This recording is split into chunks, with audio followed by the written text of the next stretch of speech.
College Audition, a podcast where we explore the landscape of the college theater world and try to demystify this daunting audition process. I'm your host, Charlie Murphy, director of MTCA. That's Musical Theater College Auditions. And today we have got a behemoth of a show lined up for you. Molly Horan from NYU Tisch is on the pod. I went back and forth a bit on who to have from NYU Tisch, since we have a number of connections to teachers there, but it is such a unique beast of a school. You're going to hear me call it a beast and behemoth a couple different times in the episode, in terms of the studio system and how it all works. So I really wanted to have someone who knew the administrative level deeply to be able to speak with confidence about all the intricacies of the process. I was so glad to have landed on Molly, and a shout out to my friend Maurizio for helping guide me to her. And I think you will find she's really articulate about all of these specifics, and there is a lot to learn about NYU specifically.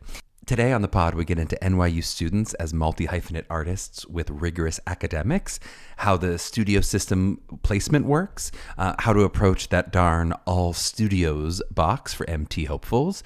We talk about industry exposure for NYU students and how it's different from maybe a normal showcase model, and what NYU is looking for in their conversations, or another word for the interview process. Before we get into Molly, I'm just going to do a really short housekeeping section this week since it was a long interview and we want to get right into it. But I did want to remind you, I had mentioned on one of our previous episodes, we're going to be taking a short 6-week break for new episodes this summer, and that'll start 3 episodes from now. I'd say 3 episodes instead of 3 weeks because I don't really know when you're listening to this in truth. But during this break, we're going to do a few rebroadcasts of some fave artist episodes from last season's. This is especially for our newer listeners to get a bit of a curated catch-up of pods that I think you're really going to dig, and for older listeners to enjoy once again. Or I wouldn't say older listeners, I'm going to say for our loyal listeners who've been with us since the beginning, it'll be a chance to kind of check out some artists that you may have missed. We'll be releasing those still every Wednesday, just so that you get in that same beautiful habit of if you have Thursday morning jogs along to Mapping the College Audition, you'll still be able to do that. And then we'll be back with brand new, exciting content in August, and we have some really exciting schools lined up for the fall already, as well as some really neat artists and interesting paths taken on this crazy map. All right, let's get to Molly Horan and this jam-packed episode on NYU.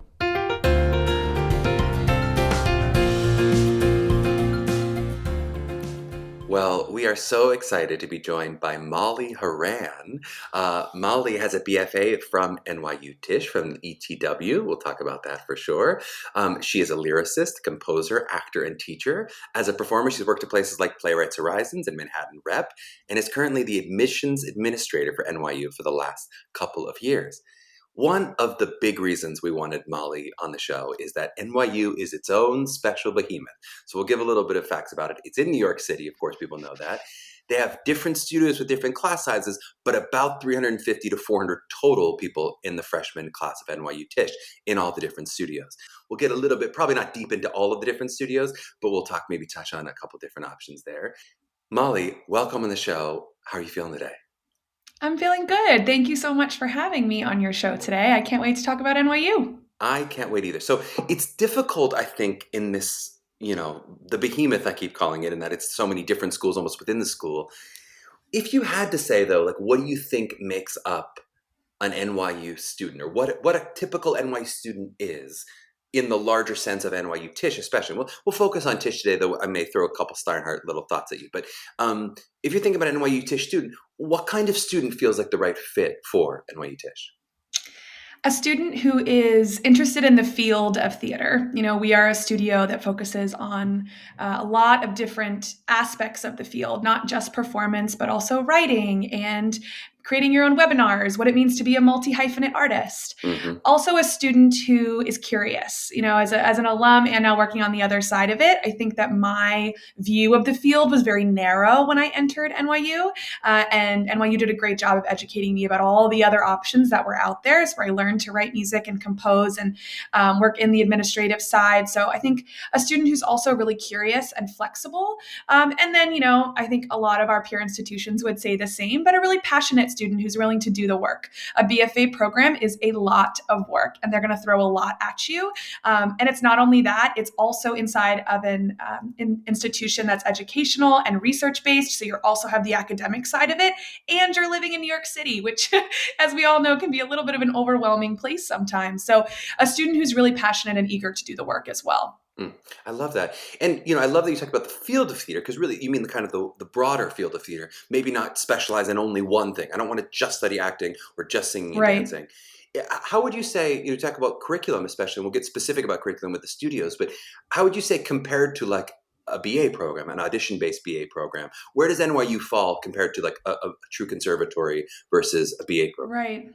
We're kind of that happy medium, right? We call it conservatory training inside of a research university. So basically what that means is you've got these 3 days of the week where you're in your studio training. You are falling headfirst into those acting courses, those music courses, those dance courses, movement, etc. And then you have these other 2 days of the week that we kind of dub academic days. So that could look like a lot of different things, right? It could look like some general education courses. It's definitely going to look like a little bit of theater studies, which is a huge part of our curriculum here at Tisch Drama, right? Studying the history of theater, practicum of theater, all those things. And then we have this great kind of elective space as well that could be filled in a numerous different ways, kind of extra artistic classes that you might want to take, but maybe in a different discipline, such as dance or photography or recorded music. Or those elective classes can actually help you work towards a minor or a double major. So we kind of are that happy medium between your classic BA program or your very intensive conservatory program. And how common is a double major or a minor? Like, a lot of conservatory style programs will say, yeah, minor's possible, but it might be a small percentage of the class that really does it, and maybe very rare for a double major. How common is that at NYU? Of the 400 freshmen, how many might attempt a double major? I would say at least half would attempt a minor for sure. And then double major, maybe closer to a quarter to a third. The double majoring also, a lot of it comes down to time management, but it also comes down to what you might bring in as an incoming freshman. So many of our applicants are bringing in AP, IB, or college level courses that'll help them work towards that. And if you don't have any of that, but you're really passionate about, chemistry or journalism or something that you want to pursue, you may have to take an academic semester. So just a semester away from your conservatory studies to help achieve that. So sometimes it does require a little bit of sacrifice, but it is really popular, and our professional advising staff works really hard to help students achieve those goals if they want to come in with that. But minoring is a lot easier. It's less classes. So I would say a lot of our students do pursue the minor track, and there's just so many options when it comes to minors, whether it's within Tisch, within drama, or within NYU at large. And I want to talk about those different circles of what NYU is, NYU Tisch, and then what is your little studio. I do want to get into some of the specifics of the studios and their curriculum, but what is cohesive in terms of, if I'm an NYU Tisch student, in terms of requirements, in terms of, you talked about the 3 days a week versus the 2 days a week, when am I a Stone Street student versus when am I an NYU Tisch student? How does that work in terms of what is the larger umbrella and maybe the guidance toward what you need to take versus what's specific for each studio and each student? Sure. So yeah, just kind of breaking it down in really general terms with our curriculum, we really think of it as 50% artistic and 50% academic. And now, that 50% 60-40 here. I've heard 50-50 before, but is not 3 days of the week 60%? True. We say 50-50 because the actual amount of credits you're getting in theater studies is another major in itself. So because of the 3 days a week, you might think it's 60-40, but actually the theater studies curriculum weighs that academic side a little heavier. You foiled me, Molly. You foiled me. But yeah, so think about it as 50-50. You obviously have these 3 days a week, which for incoming freshmen are Tuesday, Thursdays, and Fridays. For the rest of the students are Monday, Wednesday, and Friday. And those are all day, right? 9 a.m. to 6 p.m. They're structured differently depending on studio, but those days are completely dedicated to studio training. And that is how the first 2 years of your time at NYU is structured, with these 3 days as studio and then these 2 days as academics. And they don't blend over really at all unless a student chooses to take a night class that might start at 7 p.m. after studio, which is aggressive, but students do it. And then once you get past those first 2 years, which are really, really structured for you, that's what we call primary training. Then you transition into what's called advanced training in your last 2 years, or your last year if you happen to be a transfer. And those last 2 years is really where all the possibilities at the university and in drama open up for you. And there's a ton of different kind of possibilities modalities and pathways that you can take in those last 2 years. So that's where you could switch studios to either another primary training studio, or you mentioned Stone Street. Stone Street and Classical are actually upper level training studios. So those are only available to juniors and seniors. So you could do that as well. You could, as I mentioned earlier, take an academic semester. That's also where you could choose to study abroad, which is a great option as well. Or you could do an internship. So there's a ton of different options. And we really like to think of advanced training more in semester-based rather than years. So we encourage our students, if they want, to really play around with all the different options to help them create kind of the most fulfilling 4-year experience at NYU. Now, the upper level studios can range in regards to scheduling. Like, for example, the Classical studio only happens from 1 to 6 on weekdays every single day of the week. So you are getting a little bit of mix and match with that academia and that studio training. But yeah, that's kind of a little bit about just the curriculum in general and how it's all kind of built together to create a cohesive student experience. And is it always 2 years at the first studio and then you mix and match where the 2 more years somewhere else? Can you continue at that first studio if you want to? You can. It depends on the studio. Most of our primary training studios have a 4-year curriculum. So, for example, in my time, I actually stayed at ETW the whole 4 years. But certain studios may only have a 3-year training, and then you will have to transfer to another studio for your 4th year. But for the most part, yeah, staying in your studio is absolutely an option. We always call, your primary training studio home, and they're always going to welcome you back with open arms no matter what. And we talked a little bit with Josh Sagara, this was a couple months ago now, that he did a couple years at a studio and then didn't use a studio at all his last year. He said he wanted to focus on academics because he was like, I'm already getting acting jobs. This is my last chance to actually study academics, and I wanted to focus on that. Yeah, absolutely. So taking an academic semester is a really popular option for students, especially if you want a double major, or there's also this kind of branch where you could study abroad, but not in theater, right? NYU is a global university. We have 1,000,001 study abroad locations all over the world. And so if you're kind of thinking... It's not literally 1,000,001, right? That's hyperbole. That would be a lot of locations. That would be a lot. But it is quite a few.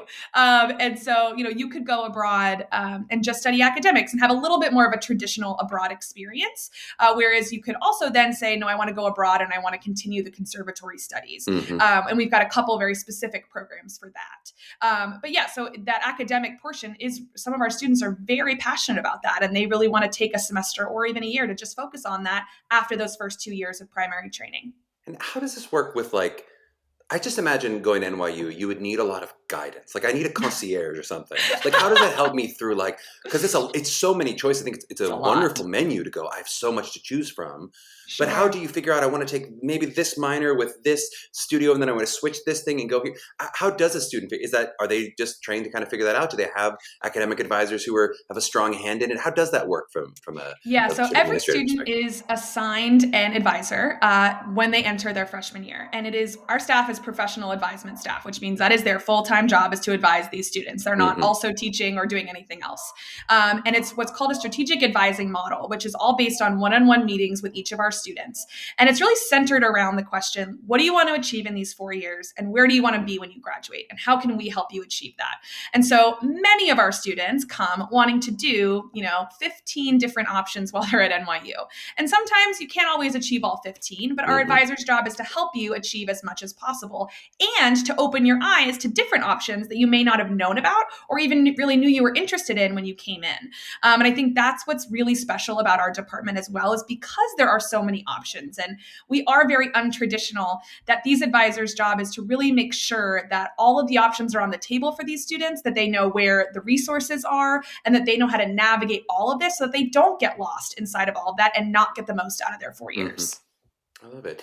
Well, and this seems like almost too much of a layup. I asked this of a lot of schools, of kind of outside of the theater program, what does NYU offer a student? I'd love to kind of hear, what are some examples of minors and double majors and different, outside of the theater program, maybe especially, that people have done with NYU? Yeah, I would say one of the most popular minors, which I also actually minored in, is Child and Adolescent Mental Health Studies within the Psych department in the College of Arts and Sciences. A lot of theater students find that they really gravitate towards that work. So that, I would say, is one of the most popular minors. We also have a really exciting minor that combines classes across specialized schools at NYU. Yeah, for those people that don't know, NYU has a ton of really specialized schools. So Tisch is just one of those. We also have Stern, which is business, Steinhardt, which is public health and education, Gallagher, Peloton, which is individualized study, a lot of different options. So this minor is called BEMT, which is the Business of Entertainment, Media, and Technology. And that combines classes between Stern, Steinhardt, and Tisch. All That's of our another students just heard BMT. That's all they heard. B Musical Theater. That's what they heard. I just want to be clear. So that's great. That's another really popular option. Students like to tie that as well in with the producing minor that Tisch has, which is also a really great minor. In regards to double majors, typically the ones that are most doable in your 4 years are going to live in the College of Arts and Sciences. And that's your classic liberal arts college inside of NYU. So your Englishes, your histories, your social sciences, your life sciences. Languages tend to be a bit hard just because of the extra seminars that it might take. But I know a lot of students who might double major in English. I had a couple colleagues of mine in undergrad double major in psychology.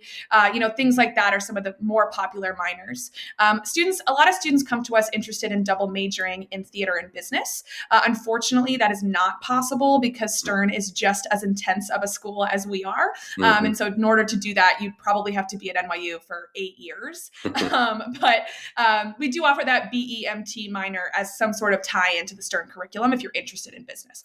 So that's just kind of a few of the ones that I know are most popular across the board. And then what about, NYU is known also as such a great grad school, especially in theater, sort of a really well-known NYU grad acting especially. Is there any interaction between the grad actors and the grad acting faculty and the undergrad actors at all?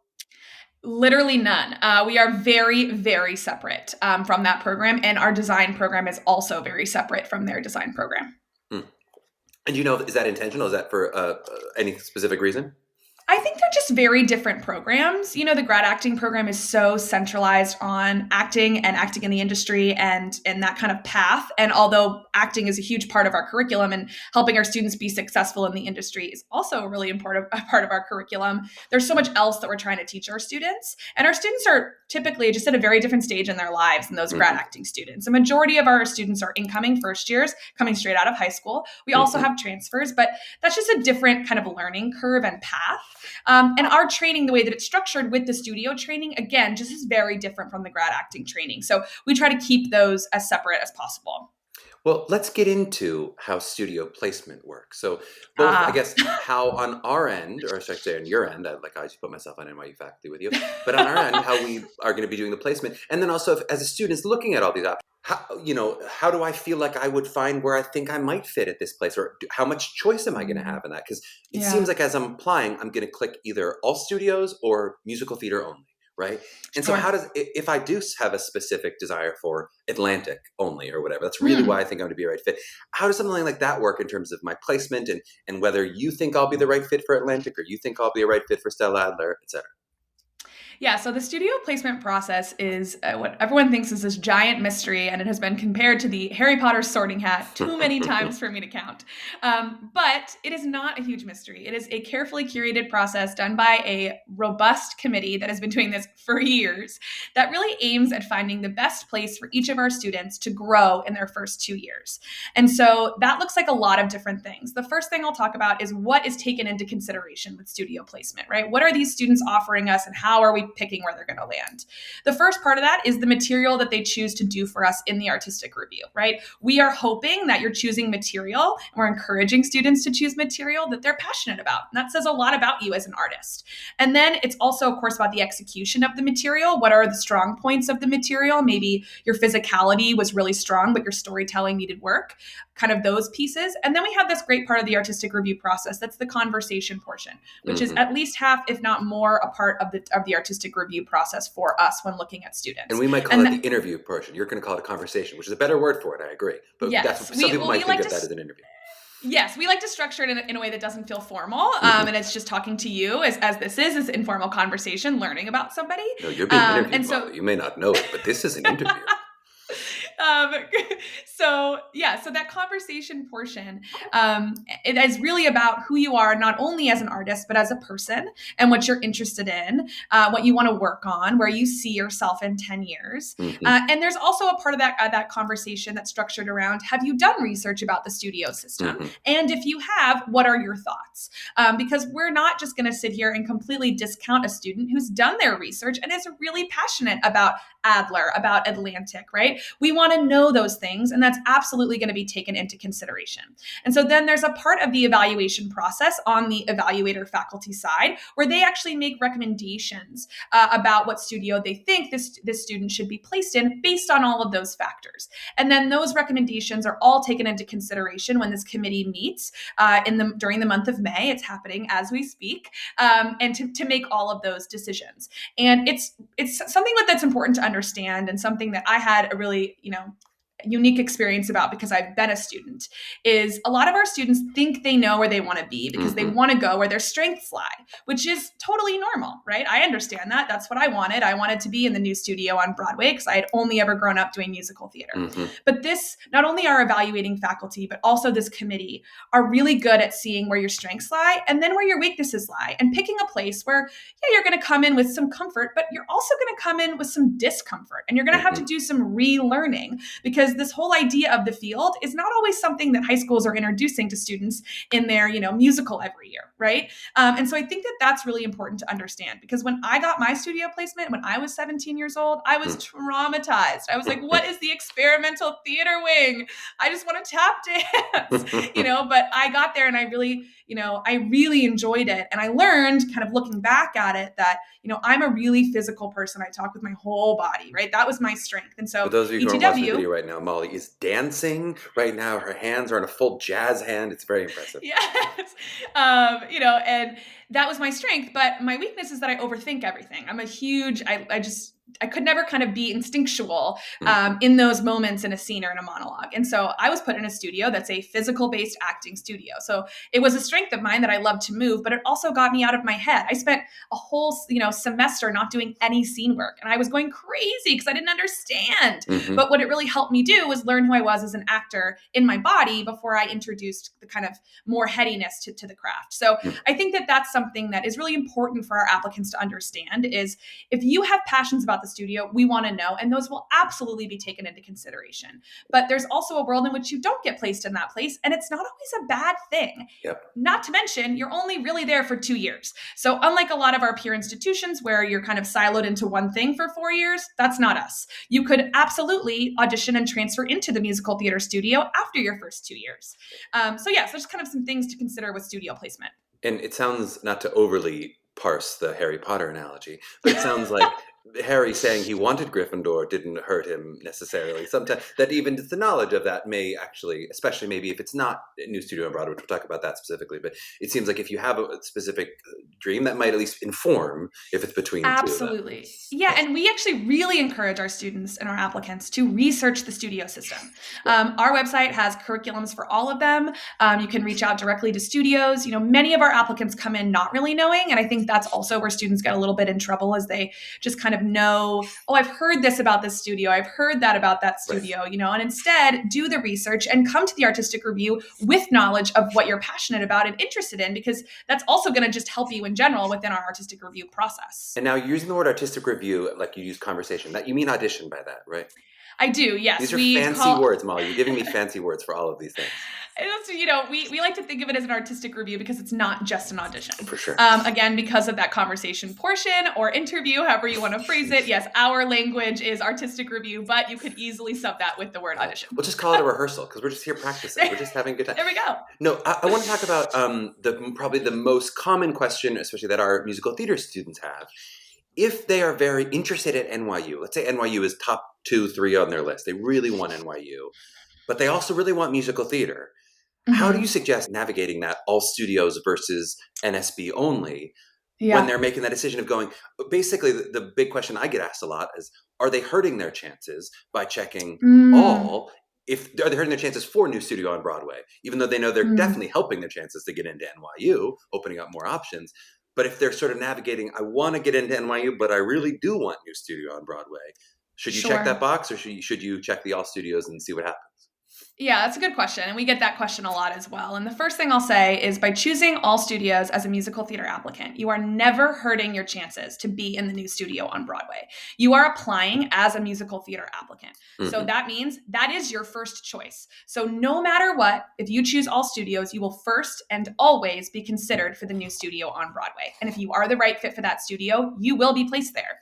The all studios option is just saying, okay, so if you're not the right fit for that studio, for whatever reason, there are 6 other acting studios that are great options as well that you might flourish in, right? And then that musical theater only option really is for the student who, as much as they love NYU, if they're not going to be happy, not tap dancing, taking ballet classes, doing the full musical theater experience for their first 2 years, then they should choose musical theater only. And we really message that. And there's again, you're not being looked at, oh, that student didn't want the rest of our studios. That's also not how we're looking at it. Those are students who really understand and know that this is what they're going to be happy doing. And I think it's also important to remember that the studio placement process itself actually happens after you deposit to come to NYU. My next question, Molly. Yes. And we'll get into that, right? It used to be the case, right? So that's a change. I don't know if that happened right before your tenure or right as you were joining in. It was during my time on the staff at NYU. And I think the big reasons for that is the first is that in years past we would admit closer to 500 to 600 students, and then of course with the melt, as we call it, it comes down to that 350 to 400 number. Melt is your fancy word for yield, right? Now I'm catching all your words. Yes. Okay, we've got all the fancy. It's like of course it's NYU. We have all these fancy words. Your own language. But so that we'd be doing the studio placement system with these like 600 kids, and we would place all of them, and then the melt or yield would happen, and then all of that work, which is very curated to make sure the size is correct, and we're making sure female to male, whatever gender representation you have, that we're really finessing with that. We want to make sure students have diverse experiences across the board in each studio, and all this perfect work would be done, and then it would all go away because we would have the yield that would happen, and many students would choose to go elsewhere, as they should, right? Pick your right place.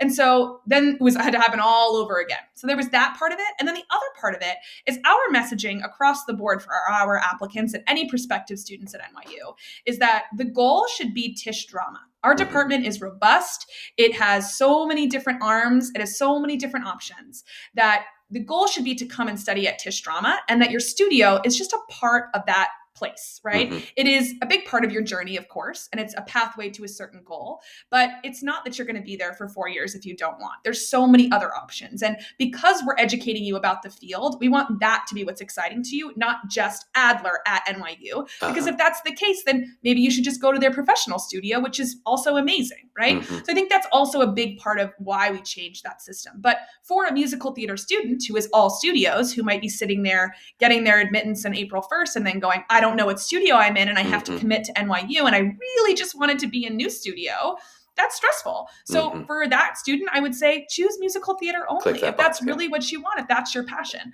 So that's kind of how I navigate that question. And I bet there are fewer non-musical acting students who have that strong of an opinion, but do you sometimes encounter someone who has the same feeling where they go, I really want Adler, and I really and I want to say yes, but if it's going to be experimental theater, I'm enough not into that I might want to go to this other school. Do they have any recourse? Do they have any way of getting a little like wink, wink? You're probably going to be, or do you just sort of have to take the chance? You have to take the chance. But I will say this. I will say that if you're incredibly passionate about a studio and you're able to articulate why you're passionate about that studio, and it's not just, oh, my friend was in it and I heard it was really cool, right? That you've done your research and you can kind of make a case for why that studio is a great place for you, your evaluator is going to receive that. And I would say on the back end, 9 times out of 10, they're going to probably agree with you if you're able to kind of contribute that. And so not only will that be, we have a place in our system that says student recommendation as in what they want to do, but that might also be under the evaluator recommendation. So it is definitely taken into consideration. And unless there's a very specific reason why an evaluator feels like, okay, this student does not know what they need or what they want, then that might change. But absolutely, if you're incredibly passionate about that, then you should totally express that. It's not a guarantee, but it will help. Absolutely. Well, and then tell me a little bit about, especially for the musical theater students, the difference between, they have kind of 2 musical theater options at NYU. They have the new studio on Broadway as part of Tisch, and they also have NYU Steinhardt. What makes one right for another? What maybe the differences between an NYU Steinhardt and NYU Tisch new studio on Broadway? Sure. So the first thing is that the Steinhardt program lives in the vocal performance area. So what that means is that their musical theater program is very heavily focused on the singing acting portion of musical theater. Our musical theater program is very equally distributed between acting, singing, and dance. Dance is a really big part of our curriculum, which I know separates us from a couple other peer institutions. So that's kind of the first difference. The second difference is the size. Our incoming class at New Studio on Broadway ranges between 55 to 65 students a year, which is big for a musical theater program. Mm-hmm. You're, of course, separated into sections. Your class sizes are still very small. But in regards to an incoming musical theater class, that's on the larger side. Steinhardt's is definitely going to be smaller than that. I don't know their exact numbers, but I would say it's at the very least half of that size. Mm-hmm. So it's also taking into consideration how comfortable do you feel with size of program, which is a big choice that students have to think about in their application journey. So those are kind of the two main differences between our program. For more in-depth details, I would recommend students reaching out to Steinhardt directly. And we almost certainly will have an NYU Steinhardt representative on the pod as perfect. well. We just There we wanted to go. give a little bit of that, how to navigate that too. And that size question is so important with NYU, especially because it's like, you have the larger MT class, but also your larger Tisch class, which is, and then, the school itself, which is large. So, if you're not ready to, some of these compared to conservatories where you have 18 total people in your class and a tiny school around you, it's a very different experience, as you were talking about at the beginning. Yeah, absolutely. Definitely. What about with New Studio on Broadway? Do you know how dance classes work? You mentioned that dance is really important. Do you know how it works in terms of if I'm coming in as a freshman and I'm a super advanced dancer, am I jumping up ahead to higher level classes, or do I start at sort of a base level and then work my way up from there? Yeah, so the first kind of part of that actually starts with the dance call. So a lot of students think when they audition for us and they do their dance portion that's where they're going to be placed if they're in New Studio. That's not true. Our dance call is not the dance placement. The dance placement actually occurs when you come to NYU in the fall. There is a dance placement that the New Studio conducts, and that is what eventually kind of lands where students go in regards to difficulty of dance. So there is very advanced, medium, and then beginner. We have options for everybody. I always say you don't need to be Misty Copeland to succeed in the studio on Broadway. We really want to see you kind of storytelling through your body. So there's place for everyone. And then the dance classes, New Studio is great within their dance repertoire because they really expose students to all different types of dance. So it's not like you're only going to study ballet your first year and then you're only going to study jazz your second year. They bring in elements of Latin dance. They bring in elements of tap, jazz, ballet, Broadway, obviously kind of styles, contemporary, Afro-Haitian, a lot of different options for our students. And the way that their classes are structured is they're just shorter classes throughout the day. So some New Studio students might have 2 to 3 dance classes in a day in all different styles. Mm-hmm. And then if I'm an acting major, I checked all studios and I don't want New Studio on Broadway. Maybe I really want to study non-musical acting more than musical theater, but I am MT curious. I am interested in keeping my voice up, or maybe I do want to take a dance class or two. How does that work? Is it possible to be at Stella Adler and still get some musical training? Absolutely. So this is something that I can talk for years about because I did this. This was me as a student. So the first thing I say to students who might land in an acting studio but are very passionate about musical theater is come and see what your studio offers. Every acting studio has a voice and a movement component as a part of their training. And that can look like a lot of different things. For many studios, for example, for years at Strasberg, I'm not 100% sure if it's still this way, but their whole first year movement was ballet. Mm-hmm. So that's something that you're coming and you're going, oh, okay, so I'm kind of already getting my dance training, right? So what am I missing? I'm missing voice. And you can take private voice lessons both through the Tisch Open Arts curriculum or through Steinhardt as an elective. So you have that option as well. So I always say, see what your studio has to offer and then plug in what you're missing from there, because your studio could have, ETW, I had a musical theater voice class my junior year. So I wasn't missing that and I wanted more dance. So I did an open arts dance class. So there is that flexibility. And then furthermore, in regards to performance, you cannot audition for a musical that is only put on for the New Studio on Broadway students, but you can audition for Tisch Drama Stage productions, which are for the whole undergraduate class, and they do a musical every year. Your studio may put on a musical. I know ETW did. I know Strasberg does. That's where, Spring Awakening and Atlantic, all these other places that do also have students who are very musical. And then there's student written productions, student produced productions, and club productions that also do musicals that you can also audition for. So after my freshman year, I was in a musical every single year at NYU without ever being in the New Studio on Broadway. So it does give you that flexibility, which is also a unique part of our program. I love it. Well, let's talk a little bit about from senior year to beyond. How do you prepare students for kind of the launch into the business? So you mentioned, the freshmen may come in a slightly different place than the grad students, but if they are going to be launched into the business, to be actors, for many of them who that is going to be the goal, or to be in the theater world, how does that work, and how do you kind of help prepare them for the business? Yeah, so we're pretty fortunate that probably about 5 or 6 years ago, we started our own career development office within Tisch Drama. Before that, it was just the Tisch Career Development Office, which is obviously very helpful to us, and then the NYU Career Services. But we have our own office that's just dedicated to our drama students. And that office has kind of several different arms, ranging from specific workshops that are centered around feedback from students and alumni about things they feel like they might not be getting in studio. For example, one of the ones that I really love is the Financial Empowerment Workshop, which brings people in the industry who are both in the performance side or the kind of talent side, but also people who do those people's taxes. And how do you file for taxes when you're working in 6 different states in a year? And what does it mean to be financially stable as an artist in this world? And so because of that, that's kind of the workshop side of things. Then we have obviously office hours, and you can come in and talk about whatever you need to: headshot, resume, summer stock, etc.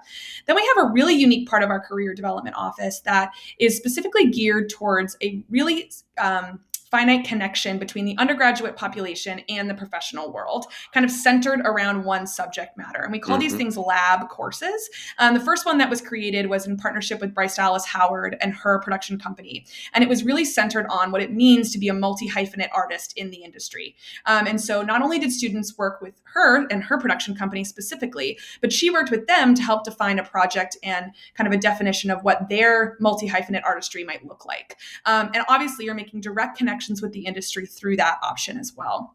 And then finally, obviously, industry exposure. We get this question all the time. As we talked about earlier, our graduating classes are quite large.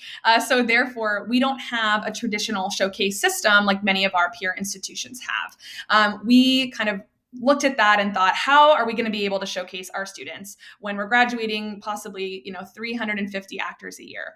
Well, we decided, why not showcase them their whole time at NYU? We are in New York City, right? Theater capital of the world, in my opinion. So we got to use that to our advantage. So what we do is we invite casting directors, agents, producers, etc., to view our Tisch Drama stage shows. So basically, your whole time at NYU, you're getting that exposure. And then furthermore, our career development office works directly with each studio to kind of implement that career development mindset from their first year. So it's working through all 4 years. And then when they reach that 4th year kind of penultimate moment, what is that studio doing to help support their students? And that could look like a lot of different things. For example, in the experimental theater wing, we have what's called the independent project route, which is where you can write, direct, star in, and produce your own 45-minute to an hour show. You get a faculty or professional advisor, and then they help you navigate, how do you market this? How do you invite people to this? How do you get this out there? Or you've got the new studio on Broadway who typically produces a show with their senior class, and they invite people to that. So it really is exposure on all different levels when it comes to industry. And how does that work so that means theoretically I could be a sophomore in a great show, and I meet an agent, I meet a casting director, they love me. How does that work with NYU in terms of if someone then says, I want you to audition for this Broadway show, I want you to audition for this off-Broadway show? Yes. Are you able to get class credit? How do you work around if someone says, maybe I want to start working a little bit?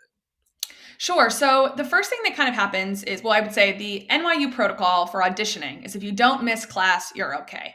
As an alum, I will say that that's also going to vary slightly between faculty member, between class. There are certain teachers I had who, if I talked to them, they were like, not a problem. You can make up the work. Go to this. It's a big opportunity. There are others that feel you're at an educational institution. You're here for school. You should be in class. So that's kind of the first level of what that looks like. Then if you go ahead and you book something, there's a conversation that begins between you and your people, your immediate family, as well as your advisor, typically sometimes the head of your studio. And it's all centered around what's the best choice for you in your career right now, right? If you're a bunch of group of friends of yours are doing Midnight Summer's Dream in the park, that might be something you could do after you graduate. If you just booked Zoe and Dear Evan Hansen on Broadway, that might be the next step for you in your career.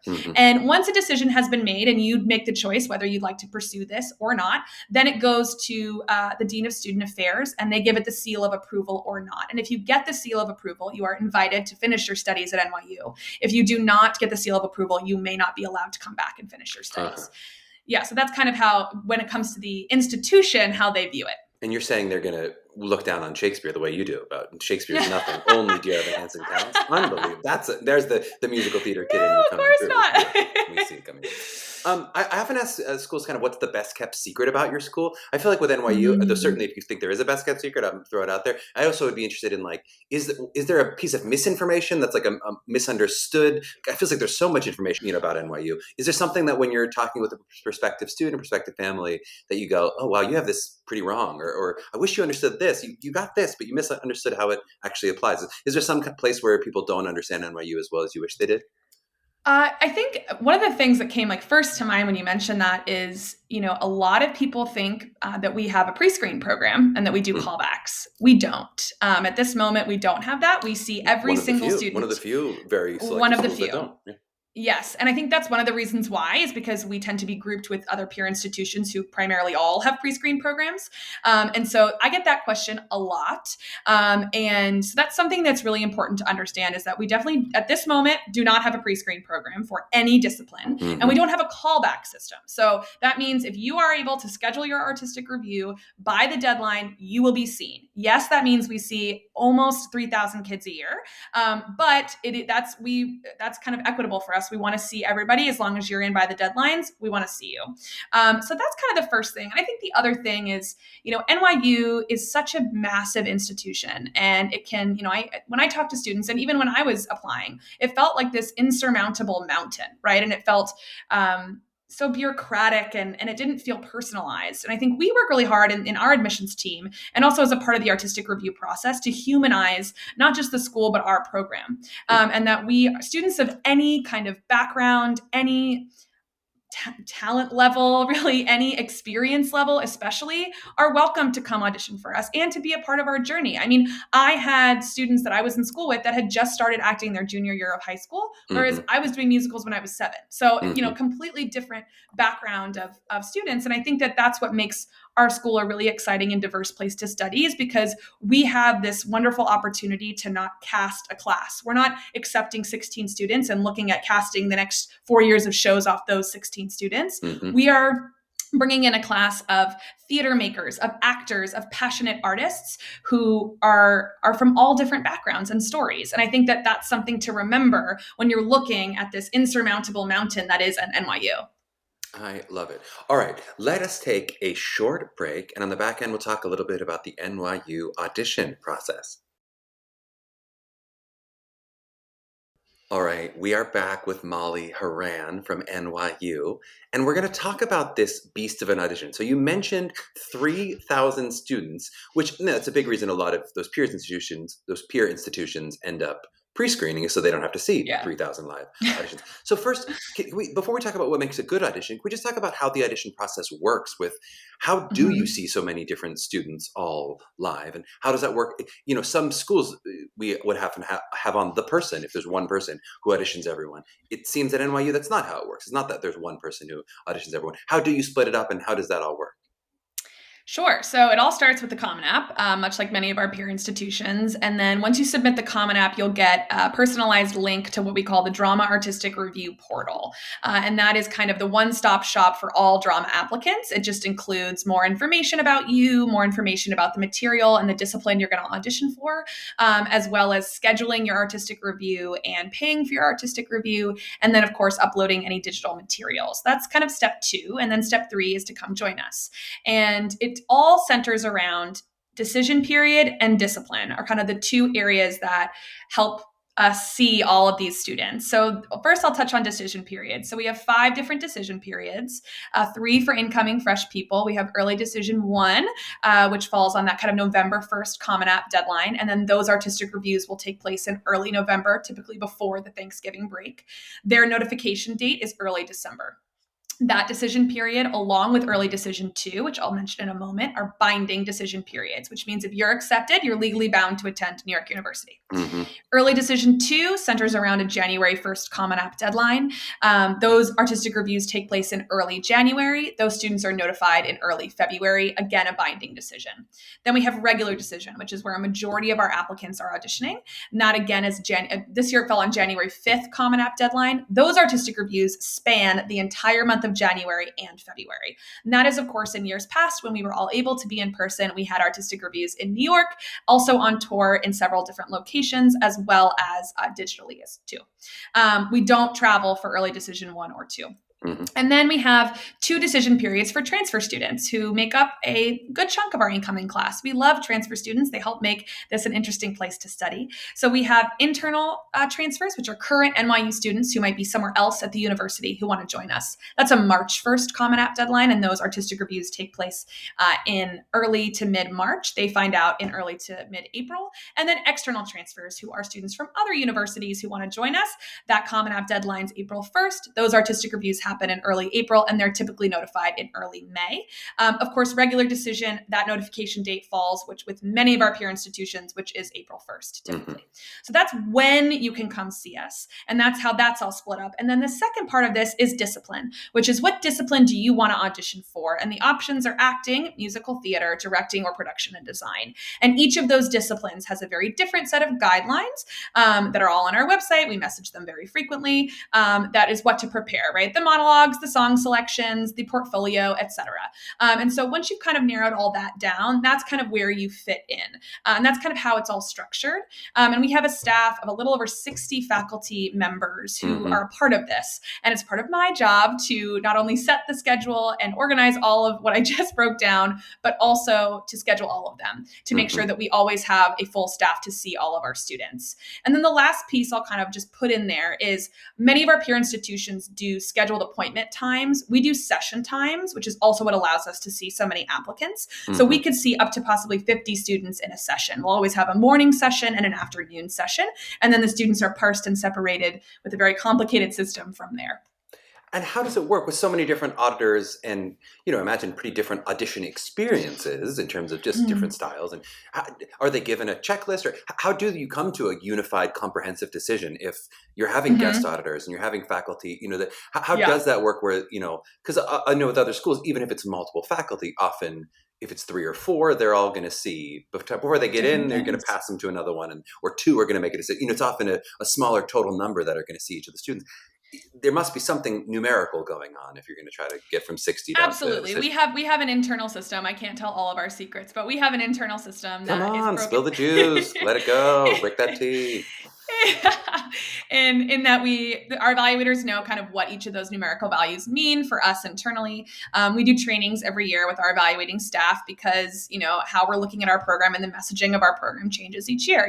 For example, we've already heard from some of our production staff that they want to relook at what that means. So we will go over the summer during this time, relook at that, make sure everybody's on the same page, and move on from there. And I think a big part of it as well is to really make sure that all of our evaluators are either current faculty, past faculty, adjunct faculty, and if they are an independent evaluator, that they have an affiliation with the university, a close affiliation with the university, so that they understand kind of the ethos of what a Tisch drama student is and what a successful Tisch drama student looks like.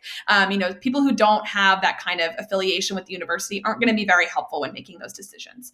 And the other thing that I think is a little bit unique about our program is that the artistic decision is only 50% of the decision. So where in some other schools, right, if it's a student we really, really want and they don't have great grades, it won't matter because they'll accept them. We are not that school. So we take all of our information that we have on our students at the end of each decision period that gets sent over to the central admissions office, and then they get to decide academically if that student is viable. So kind of the way that I like to think about it is if it's 2 computer screens and you have our number on one and their number on another, if it's kind of a green light on both screens, it's an admitted student. If it's a red on either screen, it's a no to the department. And if it's, an orange, yellow, it might be a wait list. But they do have to be viable equally in both categories. And both places go to a numerical value. So you're going to take my grades and SATs, if SATs are considered, it seems like maybe that's optional right now.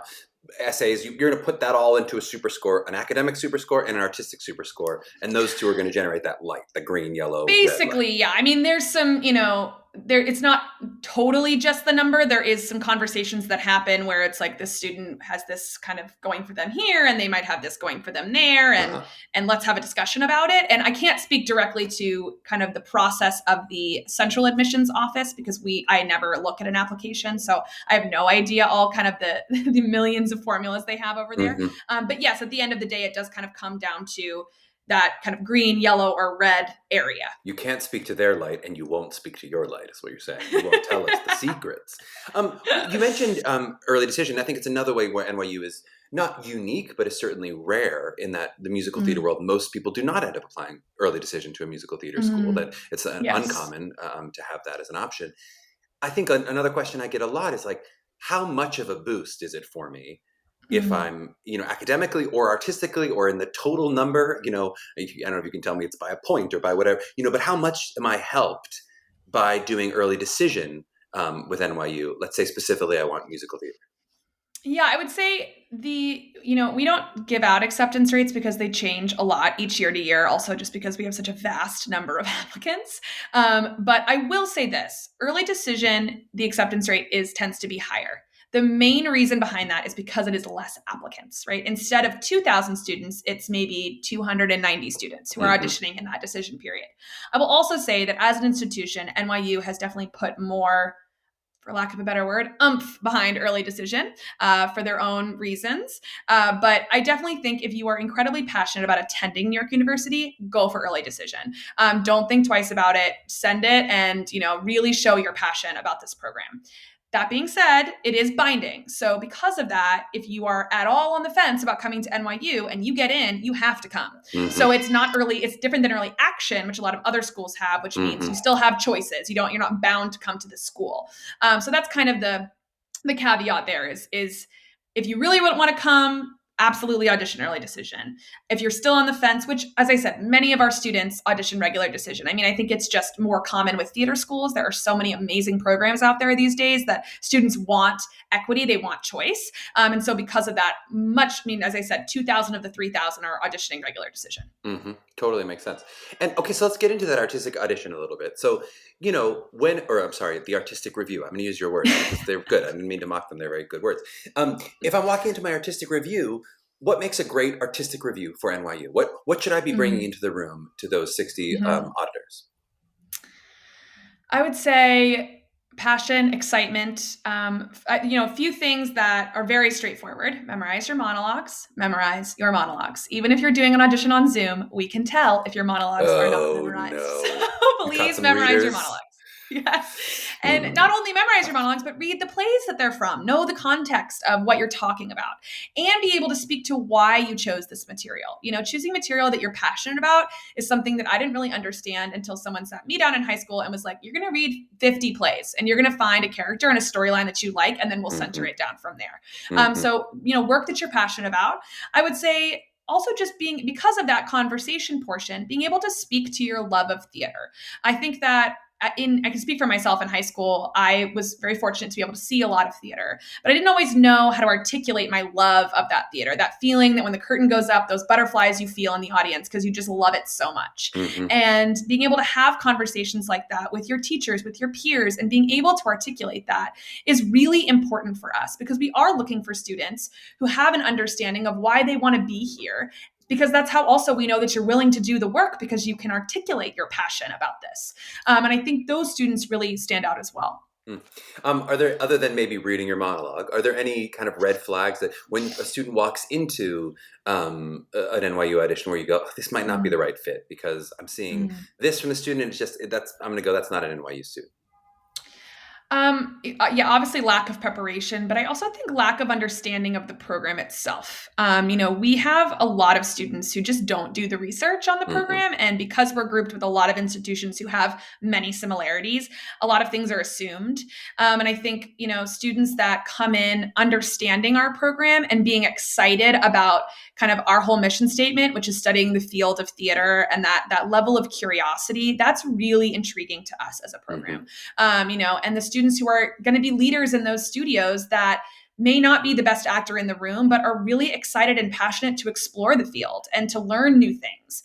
And students who are really kind of very coached, very kind of small-minded about what they want this one thing, then we're just not the right program for you. Mm-hmm. You know, and there are a lot of really other amazing programs that are for you, but we just aren't that program. And so I think that's also something to think about, especially with students who are studying at programs to help them prepare for auditions. For us, it's so much more the kind of the level of humanism. Like, if you mess up your monologue, it's okay. You can start again, right? It's a high stakes, high nerves situation, and we understand that. And we're also might want to work with you in that moment. So only being able to do your work one way because this is how you were taught, that's also a red flag for us. Be able to work with us and have a little fun and mess up. Like, that's a part of it. Taking risks is a huge part of theater, and so is being impulsive. So that's a part of our process as well. I love it. And let's talk about the conversation, because I do think that's another, I keep to bring up all these unique or at least exceptional aspects of the NYU process. You know, other programs certainly do interviews or do conversations, but I think NYU is thought of as one where it's a big part of the audition process. A big part of the review process is often a longer conversation. They might actually really sit you down, and rather than a couple questions, it might, some people will say, I was in there for 20 minutes, I was in there for 30 minutes, which is a little less likely at another program. Could happen, but I think is you know, a little bit unique to NYU. But so tell me sort of what we're looking for. You know, obviously we all agree that we don't want to come in with coached answers or anything like that, but is there anything that you kind of are looking for from the conversation process? Open-mindedness. I think it's, you know, students sometimes are very surprised when they get asked questions like, what's your favorite book? You know, things that are not related to theater. Because, you know, I think in order to be a good actor, you have to be a well-read, interesting, excited human, right? And a person. And I think learning about you as a person is a big part of that conversation. It's not just about the work that you like to do and the type of theater that you've done in the past. And that's a part of it, absolutely. But it's also about who you are as a person. And I think a big part of it too is, you know, workability and enjoyability in a classroom. And when you can have an intelligent and exciting conversation with a student, that's a student that we want to work with in the classroom.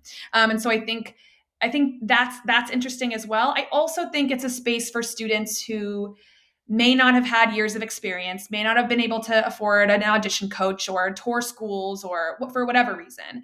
And that's a place for students who can talk about why they love theater and what it is about this craft that at times feels incredibly competitive and unattainable that keeps drawing them back. You know, I remember a student from many years back who I had a conversation with an evaluator about him, and he came from a very small town and didn't have a lot of experience. And, you know, the first interaction of the monologues was kind of like, all right, definitely not, kind of really not in the ballpark. And then they sat down and they started speaking about in this tiny town, they have no theaters. Their school doesn't really read plays. And they started this theater company in their small town, and it started exposing people to the wonderful world of theater that we all love. And this evaluator just said, this student, I mean, oh my gosh, I feel like they could change the world. And that student can learn actions. They can learn beats. They can start to understand the crafts of acting because they really haven't had a chance to. So we want to give them this chance, but in the classroom and in that studio, they're going to be the one who's going to work the hardest. They're going to want it the most. And I think that's also something that conversation portion really allows for.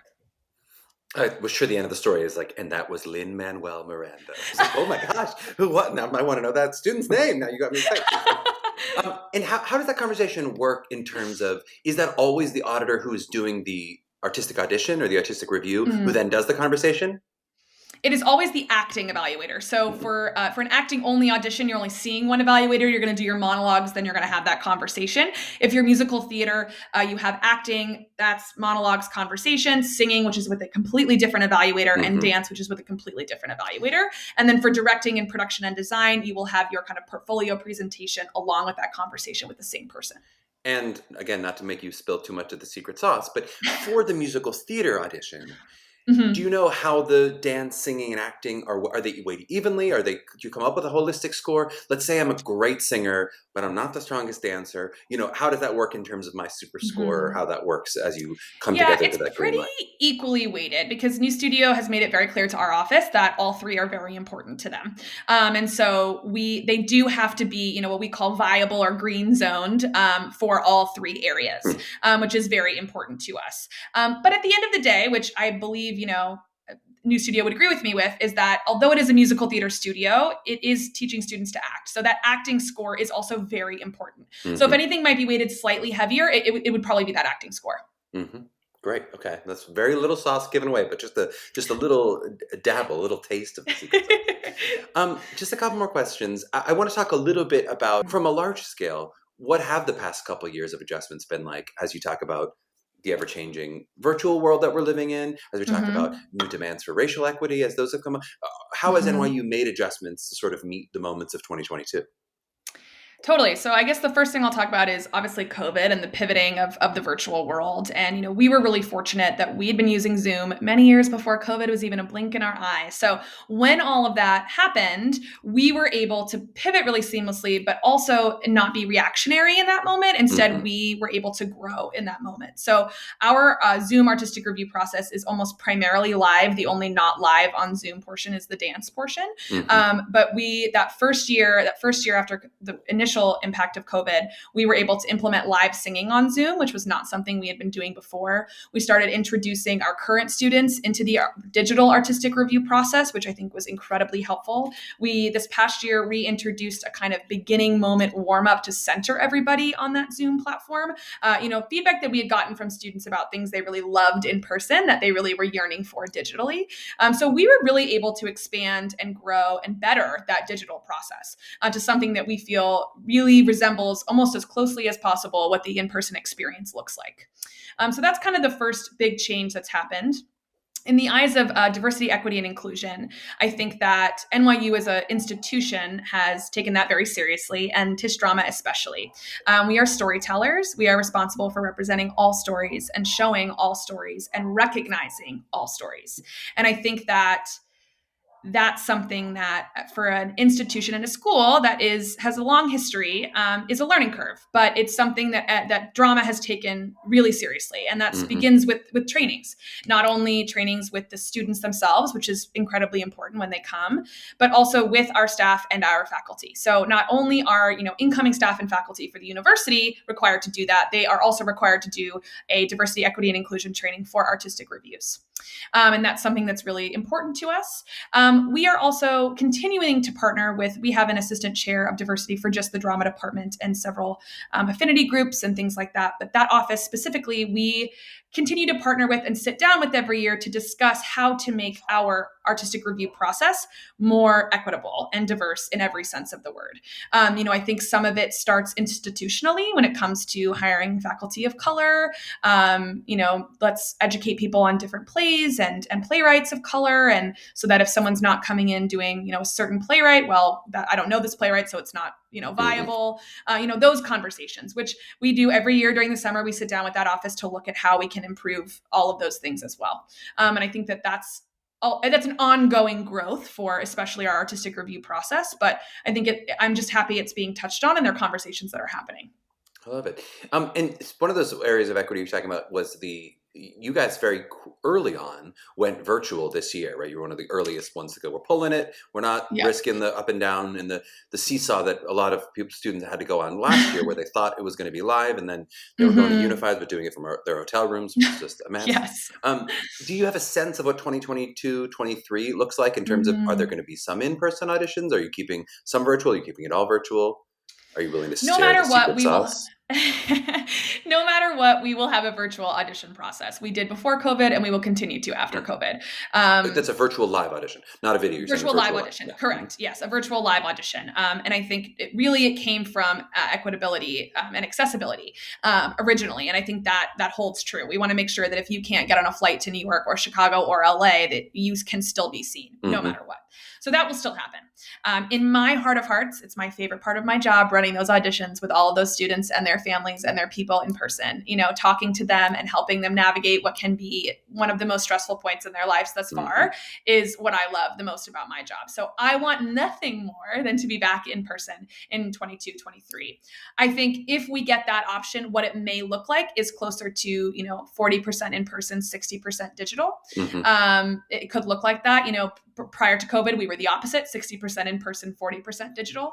And I think the eventual goal is probably to be 50-50 in person to digital to make sure that we are continually accessible. And And, it's expensive to run an audition process like this, to travel all over the world, to pay evaluators, to do all of that as well. And so I think just from a, university institution aspect, I think it's also looking at that as well. But I'm hopeful that, I personally wrote a proposal for this past year to be in person. And although it got the initial approval, we eventually chose to not go for it because of, God knows, and then Omicron hit. So, but I am hopeful that next year we have a lot more time to prepare. We've now been through several different variants. We have several different levels of protocol, especially at NYU. There's been a lot more of inviting not just students and faculty and staff on campus, that I'm hopeful that we can have some semblance of an in-person process next year.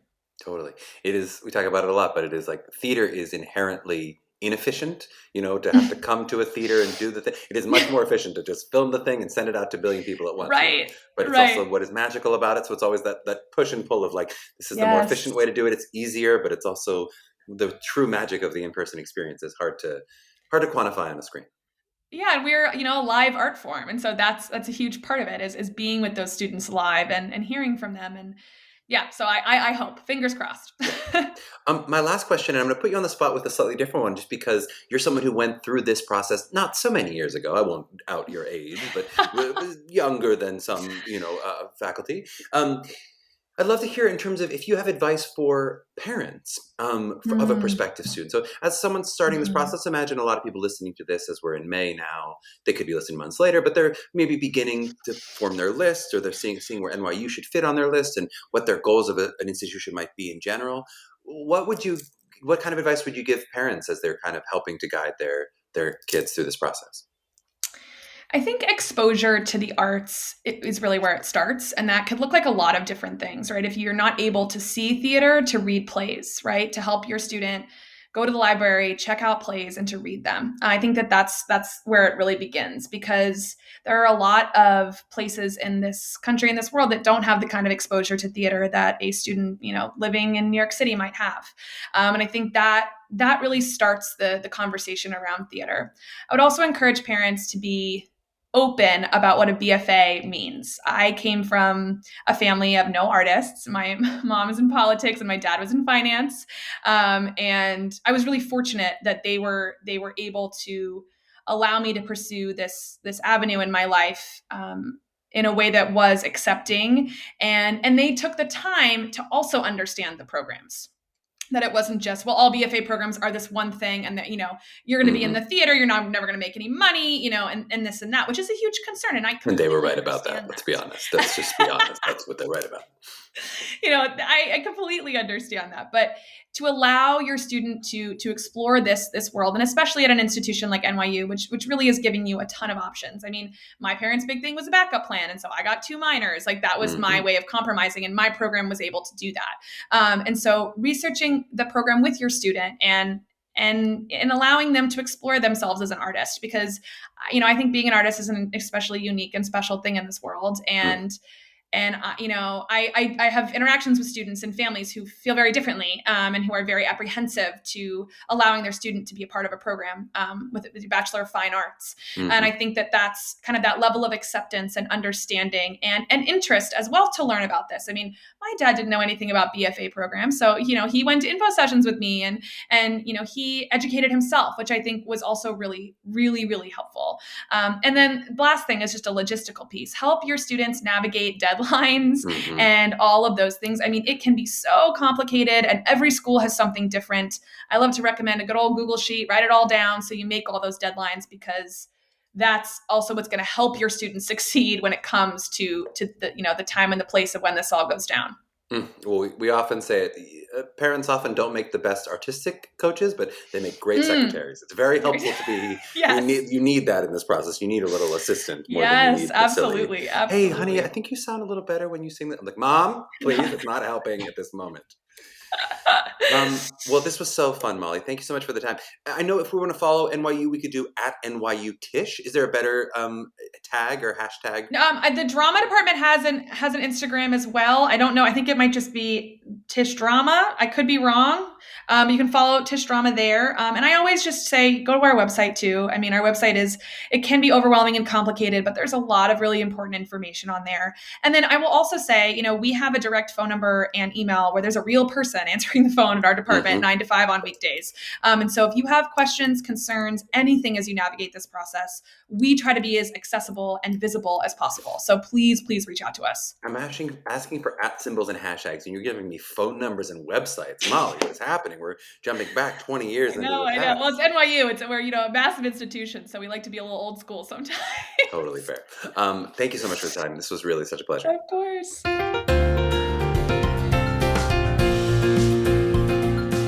Well, I hope you enjoyed that conversation with Molly. I know that was a lot of information.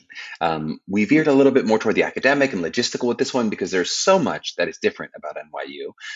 But I found Molly incredibly quick and up to the task, and she was so game and generous, even when I was unfairly jibing her about terms like artistic review and conversation. Our regular listeners may have heard me insist on calling it a video audition and a callback as opposed to a pre-screen and an audition. So I am definitely the pot calling the kettle snooty in this case. I just want to zero in for a second on part of a conversation we began with Molly about early decision. And she was talking about the kind of different windows that you can audition for, specifically with NYU, where they have ED1, ED2, and some of those things. NYU is one of the very few schools in the acting musical theater world where students might consider applying in that format, specifically early decision. And before I go into the specifics of early decision, and we'll talk about early auditions in general, you may have caught that definition from Molly that early decision is the one that's not like the other. So you're going to hear a lot of different terms for when you can audition, but when you hear early decision, that's the one where you apply early, you do get a result early, and it is binding. And that's the important thing that is actually different about early decision, as opposed to early action, regular decision early, or regular decision, where you may get an answer early with early action, but your early answer might also be artistically you're deferred, so you're going to find out later with everyone else, or it could be rolling admission, but it may not end up being that different than a regular decision audition that you do in the fall versus an early action audition. Sometimes that early action is actually a little bit more about what's happening on the academic end as opposed to on the artistic end. And this gets really confusing as we get into all the different terms and all the different iterations of academics versus artistic. So I don't want to get too bogged down into the minute distinctions that vary from school to school. But here, the most relevant one is that if it's ED, if it's early decision, you do have to go to that school, and the others means you don't, right? And that's what's most important, I think, as you look at this process. But I think just taking a step back, whenever you talk about doing a school early, and especially with early decision, I just want you as the listeners, both parents and students, to just think for a second about the incentive structure for the schools. They, the schools, will always encourage early auditions and especially encourage early decision because it gives them the most power, right? Especially with early decision, they have all the power. If they like you with an ED, they get to have you and it's done. That is very powerful compared to, you heard Molly talking about the delicate balance of they offer a yes, but then the melt or the yield happens and they don't actually yield as many as they thought they were going to yield, right? Because that student decides to go somewhere else. Even when it's not early decision though, the school still has more power because if they love you and they want to pounce on you, they could offer you a scholarship and they could encourage you to do fewer auditions. They could encourage you to make your decision earlier, right? Meaning from the student end, regardless of which the school is, you are potentially missing out on an even bigger scholarship and a better connection and a better fit from a school that you never actually end up meeting. That is not to say that early auditions are a bad thing. I love early auditions. I encourage any student, if they're prepared enough over the summer into their senior year that they could be doing auditions in the fall, they should be doing some auditions in the fall of their senior year. But they should be strategic about which auditions they do when and why. In general, every student gets better at auditioning throughout this process. So to put a very favorite school in that earliest pile is always a risky choice, right? You only get one audition for that school. And that's where it can be a little bit hard because you'll sometimes be going against what the schools say when they say, please come meet us early, because again, that's best for their sakes. And they may even really mean it. And they could be right when they say, we don't care that you're nervous or you're going to be less confident in your work in the fall. We don't care. We'll see through that. But that's where you have to navigate that decision for yourself. What will it be like if you do that audition for that favorite school and you weren't your most confident and you did have a little bit of shakiness because you hadn't practiced as much and you hadn't gotten as much experience? How are you going to feel going through the process if that school turns out to be a no, regardless of whether that school is successfully seeing through those nerves or not? And I think especially when it comes to early decision and not just these regular early action auditions or these regular decision early auditions in the fall, I would really make sure the reasoning for early decision isn't just so you can be done with this exhausting process. And I know it is an exhausting process. Because in truth, you've already done 95% of the hard stuff by the time you're doing an early decision audition. You may be exhausted, but you've done most of the drudgery, right? The actual auditioning part is the fun part. And you are perhaps missing out on an opportunity to find your dream scholastic fit by ending your process early.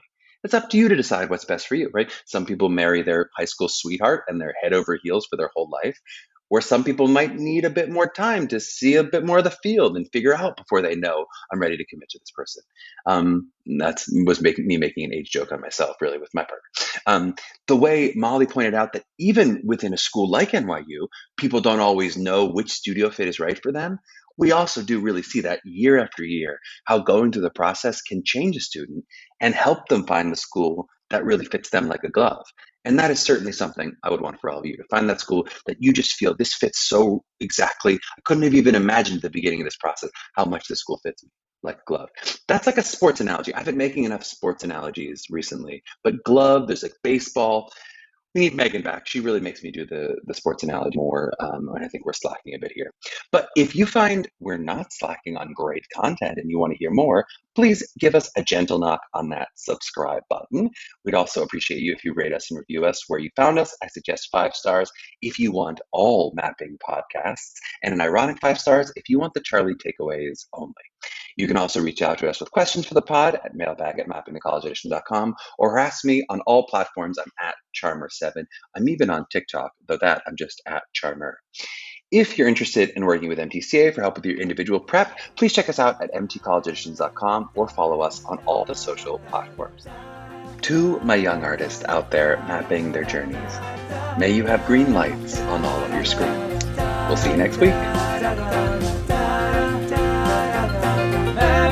The